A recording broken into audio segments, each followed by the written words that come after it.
So I've lived in Japan for around 10 years, but I've actually only seen a few anime. And before I started learning Japanese, I hadn't seen any anime. Unless we're gonna count Pokemon, the original Pokemon, like season 1 through 3, maybe. I was obsessed with that when I was a kid. I watched it every Thursday. I still remember that. And I remember actually telling my mom, we were like doing something. I'm like, I gotta go home and watch my show. I gotta watch my show. But yeah, I never really got into anime. But once I started studying Japanese, I watched Death Note, I watched Attack on Titan, which I really liked. At least I saw the first 2 seasons. I watched a lot of One Piece actually. I eventually gave up because it was way too slow. And I watched some JoJo and a little bit recently of Delicious in Dungeon, like the first like half of the first season.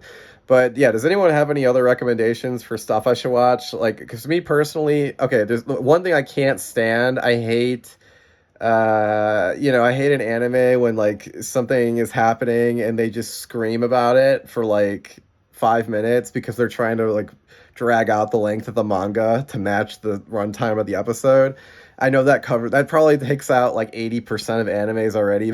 But does anyone have any recommendations for anime that doesn't have that doesn't have overly indulgent fan service, weird sexual stuff that makes me feel guilty to watch it? Like I watched the first episode of what is it? Like the 10 was it like the 10 deadly sins or something? What the hell is it called?